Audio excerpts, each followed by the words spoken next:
So my name is Joe Shabika. I'm a managing director at a firm called BOF Advisory Group. Office is located in New York City, Albany, Woodbury, Long Island, and Princeton, New Jersey. And I help to run a financial planning practice with one business partner, and we've got 70 or 80 or so associates that are providing comprehensive financial planning services for individuals and obviously families and small businesses, and been a member of the Exit Planning Institute in New York City for about 2 years. And it's been a privilege for me to serve alongside of Corey and Larry and Mark to help to put this meeting together. So happy that everybody's here this morning. As we sort of round out the morning, I would like to introduce our final two speakers. Somebody, again, with whom I've had the privilege of sort of sitting alongside. Mark Kravietz is managing partner and the founder of Align Wealth. Mark holds a CFP designation as well as a Certified Investment Management Analyst designation from the Wharton School of Business. He specializes in exit planning and has achieved the prestigious accreditation of Certified Exit Planning Advisor, or CEPA, C-E-P-A, from the University of Chicago's Booth Business School. He's a founding member and president of the New York City chapter of the Exit Planning Institute. And Mark has been recognized for his efforts in exit planning. He's received EPI's 2016 Leader of the Year Award at the Exit Planning Institute's International Conference. He was honored in 2014 with the Excellence in Planning and Volunteer of the Year Award. Mark was named impressively among the top 31 wealth advisors in New York State, both in 2019 and 2020 by Forbes magazine. So Mark, whatever you do, keep on doing it. He's been the subject of many articles and a variety of publications. He's made radio appearances. He has a popular podcast about how to successfully exit your business. It's called Find Your Exit, and you can get it on iTunes or wherever you get your podcasts. Mark's going to be chatting with Brian Nick. Brian has over 15 years experience analyzing economic and market data and developing investment strategies for client portfolios.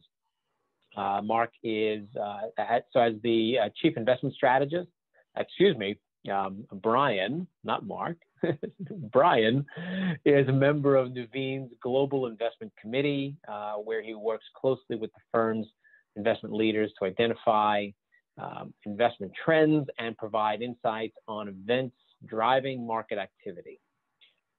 Brian is also a voting member of the Asset Allocation Committee of Nuveen's parent company, TIAA.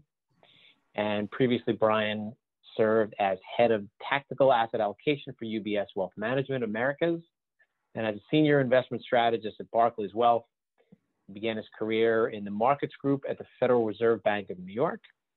Brian graduated with a bachelor's degree in economics and government from Dartmouth College, a master's degree in economics from NYU, and he holds the designation of Chartered Alternative Investment Analyst, CAIA. So, ladies and gentlemen, you're in for a treat as we wind out the session this morning. Brian, apologies for calling you Mark, and gentlemen, I'll let you take it away. Thank you, Joe. Really appreciate that. Don't worry about the faux pas; it's all good. All right, so Brian, I don't want to put you on the spot and ask you who'll win the election. However, we have many people on this call that want to know, and inquiring minds want to know, Brian Nick, who will win the election? Thanks, Mark. I'll try to give you as short an answer as I can. It looks like it's going to be Joe Biden, and it looks like it's going to be, by a narrow margin, a Democratic takeover of the Senate. Oh. How's that for prediction? Well, some people on the call will be very upset. Some people on the call will be very happy in this nation. So let's talk about that. What are the market implications? Let's talk about the market implications of a Democratic sweep. Let's start with that. Sure. So one of our mantras is that in any election year, the election itself is usually not the biggest driver of the financial markets. And that's also been true this year. Obviously, we had the pandemic, the recession. To this day, 2 weeks out from the election, we're still seeing the day-to-day market moves being driven by stimulus talks, not by changes in the horse race polling. One of the reasons for that is that this race has actually been quite stable. There actually haven't been that many major events, changes in the polls. It's not even being debated or fought largely on issues. There obviously are policy agendas, especially a new agenda that would come in with the Biden administration. But this election is being fought almost on a completely different plane, almost in a completely different universe than the ones we're used to seeing. And it's just not as volatile and just not as close, frankly, as we saw in 2016. I think a lot of investors have overlearned the lessons of 2016, which was the polls can be wrong, and they can be wrong in the right places and by enough to actually swing the outcome of the election. So what we've seen, I think, is investors very reluctant to put money to work betting on any single outcome. And that's probably a good thing, even if it's for, I think, maybe a little bit the wrong reasons, because outside of a few weeks or months following the election, when I think the markets could price in a new regime or could price in an affirmation of the status quo, I don't think sitting here 6 months from now or a year from now that the election result is going to be the single biggest driver of economic growth or the financial markets. That said, we've already seen some signs that the Biden win is getting priced in. I think what you would see in that scenario is a much larger stimulus bill passed very quickly into the first term, perhaps January, early February. And that's been pushing up some in market-based inflation readings on things like tip securities, pushing down the US dollar relative to other currencies. That could be because their markets are expecting maybe a little bit more quiet on the trade front, not as much of kind of a bilateral ad hoc approach to trade, which would tend to favor other currencies compared to the dollar. And I think you're also seeing more kind of a broad-based equity market participation, not just technology companies and a few others, but really more of the cyclical companies that had been underperforming for many years because growth was moderate to slow. If you're going to get this big stimulus bill next year, that could help push up companies in, say, the industrial materials or even in the energy sector. Well, you mentioned about the economic picture, and let's go and talk about the economic picture and how that looks. You know, we had obviously the pandemic, society closed down, forced us into a recession. We didn't know how long it lasted. Markets came down. We've had a huge recovery, but now there's a pickup in coronavirus cases again. Where are we sitting right now economically in this country and worldwide, especially with these new coronavirus cases? Is there a possibility of shutdown? I don't think we're going to repeat the same policies that we had back in the spring. A number of reasons for that is we figured out other mitigation strategies for containing, controlling the virus. We're now social distancing, but most people are wearing masks. That seems to be doing more of the type of thing that the goal of the lockdowns was in the first place, when we frankly didn't know as much. Treatments have gotten better, which makes the virus less lethal, which is very good news. We had the big spike in cases over the summer that ended up being only about half as lethal at the peak as we saw in the spring, even though that the virus was in many different places in the country. So that's a positive too. We're seeing this in Europe as well. Europe has now per day way more cases with less testing, frankly, than we do here in the US, but we haven't seen the death toll get anywhere near as bad as it got in the initial months in March and April. And that's certainly very good news. And I think the consumer and businesses have adapted in large part. What you're seeing is an economy that was not weak coming into this has been able to adapt on the fly relatively well. If you look at the amount of money US consumers are still spending on stuff, and I use the word stuff literally because I'm not talking about services. I'm talking about things you can order to your home, goods, TVs, anything that's not an experience, but is literally something you can pack up and ship. Spending on that has increased about 10 or 12% over the last year because people were relatively in good shape coming into this. The unemployment rate was quite low. Savings rates were high, wages were increasing. People felt secure in the value of their homes and their investment portfolios, which have more or less stayed at the same level.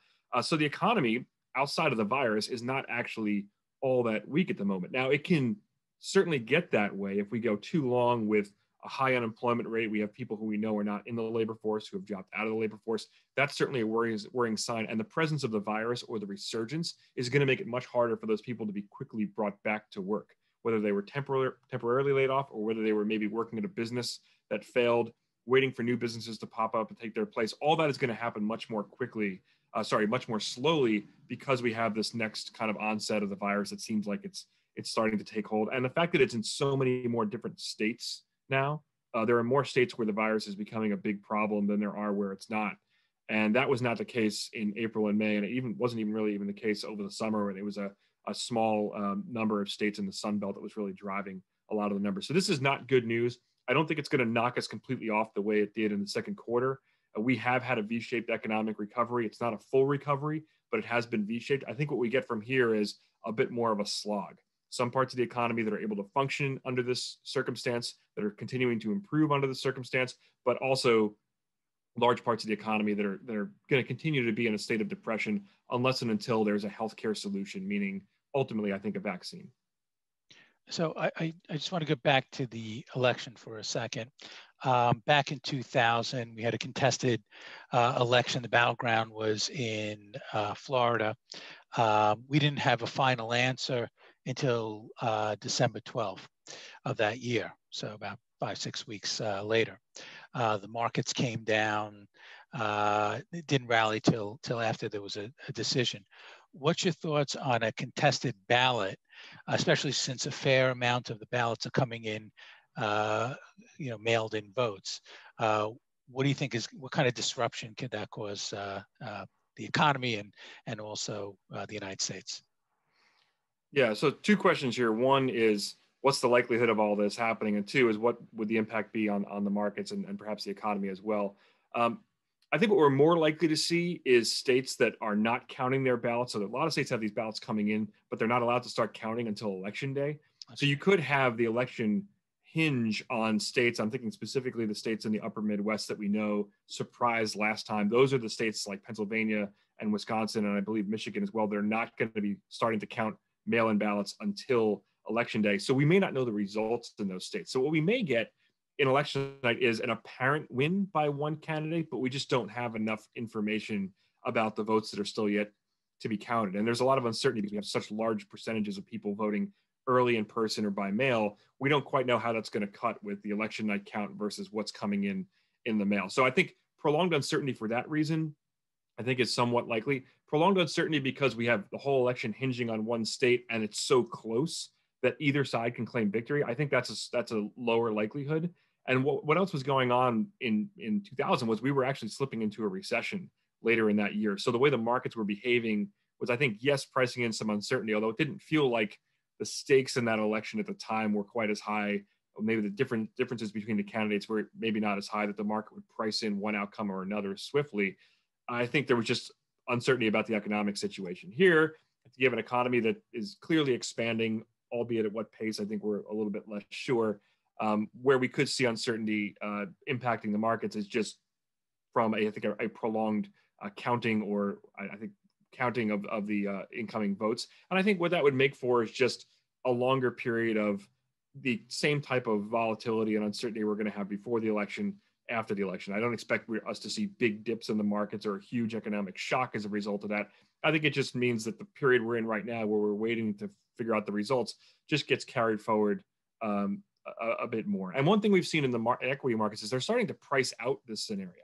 We saw volatility in the future, which you can bet on how volatile the market's going to be in the future. And we were seeing a lot of hedging, a lot of kind of people willing to essentially buy volatility in November, December, and January, figuring this scenario could happen.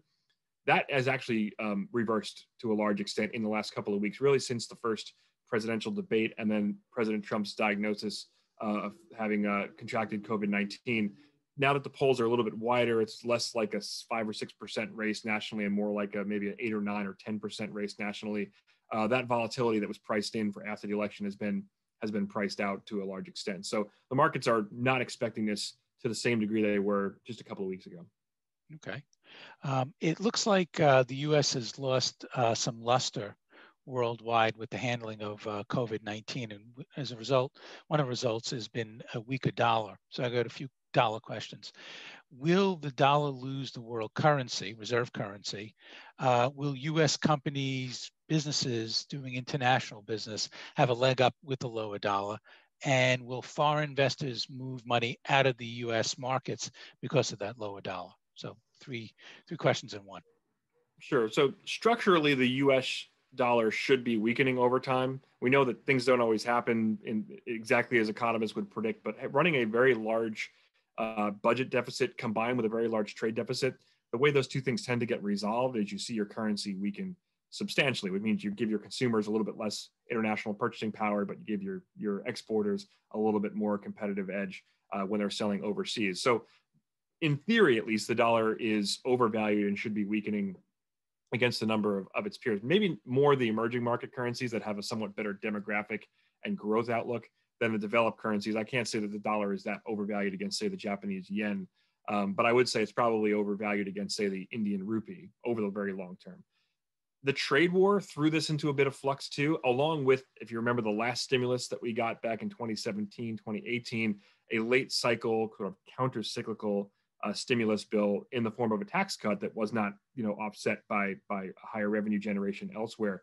That actually pushed the dollar pretty far up, along with the uncertainty created by the trade war. And the dollar had been declining in 2017, was probably set to continue to do so.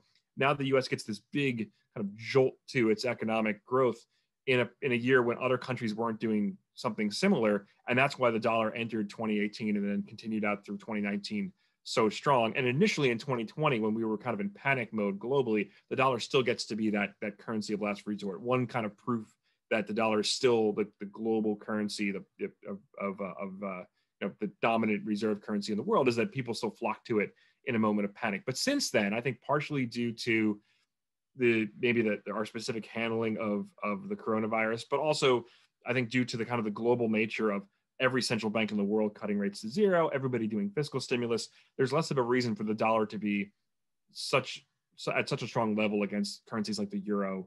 And so you have seen a bit of a correction there. I think with more of a multilateral approach, diplomatic approach to trade, along with larger budget deficits next year, which I think seems likely regardless of the outcome, you could see the dollar continue to fall in the short term for those reasons. Long term, I think it has more to fall against EM than developed markets. Okay, let's shift over to the housing market. Housing market's been very solid for a lot of places, and I've read due to lack of building over the last bunch of years, this could go on for a period of time. One expert said that we're in the fourth inning.